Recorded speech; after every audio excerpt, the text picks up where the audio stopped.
Hey guys, Julian here, and today I'm going to be trying something a little bit different. So I've gotten a lot of requests to make a tech house baseline tutorial, and today what I'm going to be doing is I'm going to be just going from scratch. I've got a drum loop set up here, and I'm going to write a bass line over this and kind of show you the process, not just at the end with me explaining everything I did like I usually do, but with me just kind of going from the ground up, and you can kind of see like my process and how I go through and how I kind of like experiment with things and all that. And then whatever I end up with at the end of this video is going to be available for free in the description, so make sure to check that out. And if you're a patron on my Patreon, check there because they will be available shortly for you there. Anyway, let's get started. So like I said, I've got this drum loop here. Just like a pretty solid kind of tech housey drum loop. And I think what I'm going to do here is I'm going to bring in a new track, and I'm going to get operator. I like using operator for these kind of basses. I don't know, I have a few ideas. Maybe I'll do some FM stuff. Let's try maybe making this like a pluck.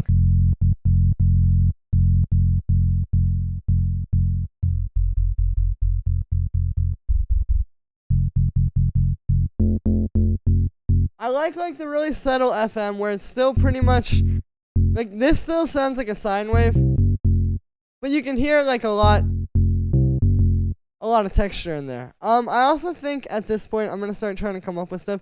Usually what I'll do is I'll like get a basic sound, and then I'll start trying to write some notes, and then I will start like I'll just kind of go from there and keep going with the process.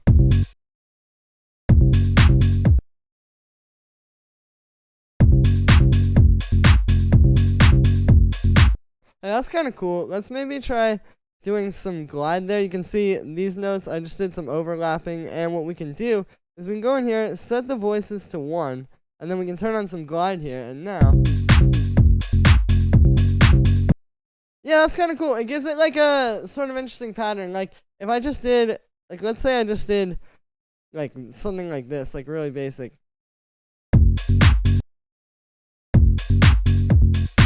You know, that's kind of like the same thing the whole time through, but this, we get that cool kind of like call and response where you have like the first part of the pattern, and then that second half. Now, something I do want to do here is I want to shorten the notes so that they don't touch each other. So basically now you can see the notes in that little start there don't touch each other, and it's going to feel a bit tighter. Yeah, there we go. And what we can also do here is maybe do that a little bit less, actually. Yeah, there we go. That feels a little bit more fluid. But what I'm also going to do is I'm going to add some swing to this. So I'm going to take all of the notes that are like 16th notes, like basically not happening on the 1 or the end of 1 or 2 or any of those other counts. Like these 2 notes here we'll take and we'll move those back a little bit, and then like this one as well. And this will give us some swing. Yeah, that's cool. Now, maybe a little bit less could be a bit better for this, but let's hear this.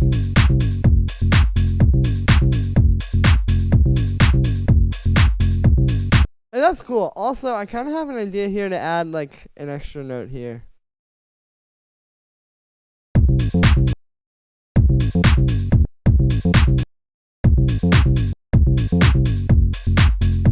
Hey, yeah, that's kind of cool. Like I said, it gives it like something interesting at the start there, so it's not just like the don't type of rhythm the whole time. It's like do do do do do do, and then it does that.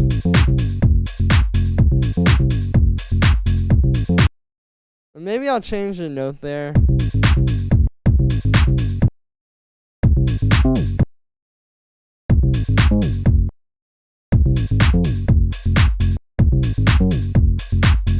Yeah, that's a bit stronger, because that collection of notes. Yeah, there we go. We got a pretty cool little pattern. Alright, so from here, maybe I'll start playing around with the sound a little bit more. I'm going to get a compressor and sidechain it to the kick real quick while we're in this kind of early stage. Yeah, there we go. That helps with the groove a lot.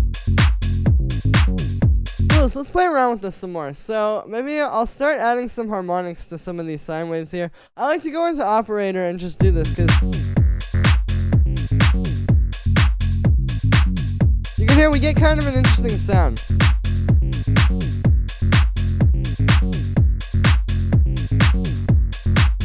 That's a bit more growly than I necessarily had in mind. But that's good. I'm more going for like that super digital, like FM style bass sound.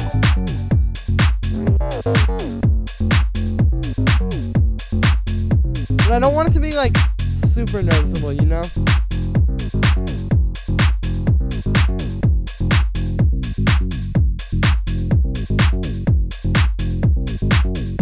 Alright, that's a nice start. I'm gonna add some saturation to this.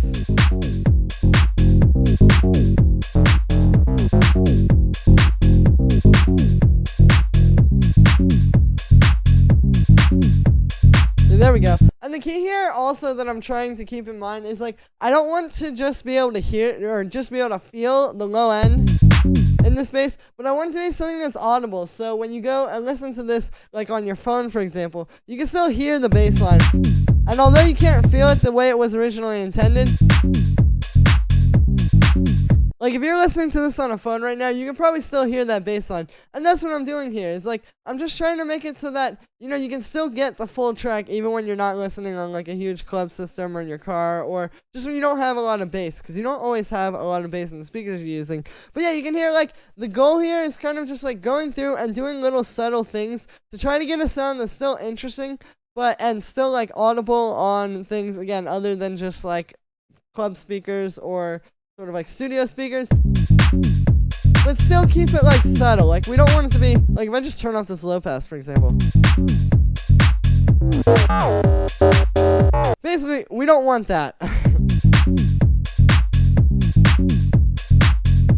Yeah, this is sounding pretty good so far. Maybe I'll do like a little thing at the end there. Yeah, that's cool. And then maybe I'll do like, yeah, okay, let's do this. So basically every second time there will be kind of like a little change in the pattern.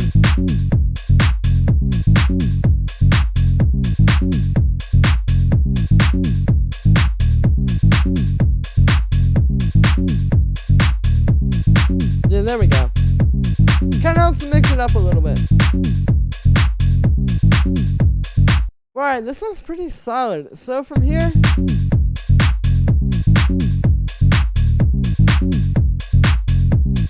I think I'm going to start doing some mixing stuff. So I'm going to put this kick and this operator in a group here. And I'm actually going to take the kick. Let's turn everything down a little bit. Yeah, there we go. I'm going to take the kick, maybe add a little bit of drum bus to it.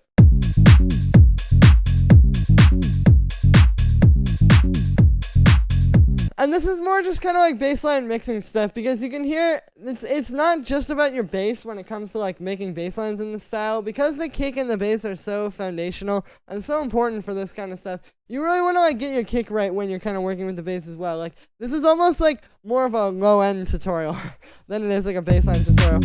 You can hear adding that drum bus before I have it on here, even though it's a little bit louder than it was. You can hear the kick is kind of struggling to come through. When we add this drum bus on here and even turn it down a little, there we go, we get that really hard kick and the bass is still coming through. So I'm going to do a bit on the group as well. Let's add some saturation to kind of help glue them together. Yeah, there we go. And then maybe a bit of compression as well.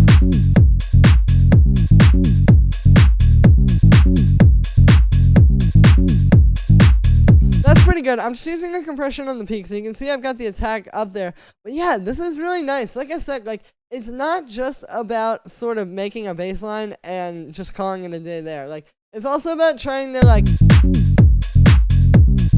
set it up in your whole track, you know, because here is when I just have the kick and the bass playing side by side.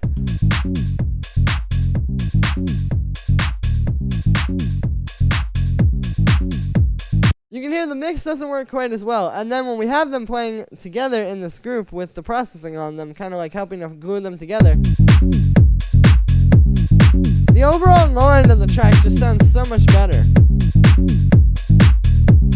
And so I'm going to go in here and do a little bit of kind of polishing work with some EQ as well real quick. Like, I'm going to put an EQ on the bass, and I'm also going to do it on the kick. But let's take that and just kind of cut out around like 100 hertz. Let's just do like a -6, or let's do -5.10 cut on that. But I'm going to turn the Q up. And the purpose of this is just to make room for the kick, because the kick hits a lot in the range of like 100 hertz. Like, all that is like kick, punch range. So by cutting that out in the bass, there's kind of more room for both of them to shine. And I'm going to do something for this on the kick as well. But you can hear, here's without this EQ8. And then with it.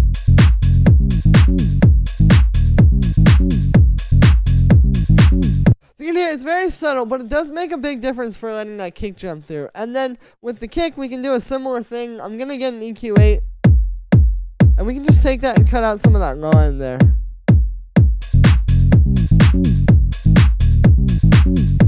And keep the like 100 hertz punch intact. But there we go. You can hear a big difference with that too. So here's with no EQ on either of them.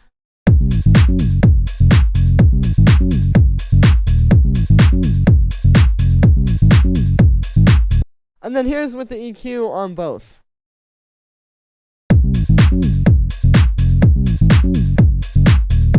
So you can hear, although it's a very subtle one, it does make a pretty nice difference there, and it does really help to, like I said, just kind of make room for everything. So yeah, with that, that is pretty much it for this one. I showed you how to make a tech house bassline, started from the ground up and did it. So yeah, so that is gonna be it for today, guys. I hope you enjoyed it. Let me know what you think of this video in the comments, and make sure to like this video as well as subscribe and slam that notification button, the little bell, so you find out when I drop a new video, which is every single day. So yeah, you don't want to miss it. But anyway, like I said in the beginning, this project file and samples and all this stuff are gonna be available for free in the description. So make sure to check all that out. And yeah, I hope you guys enjoy and have a great day.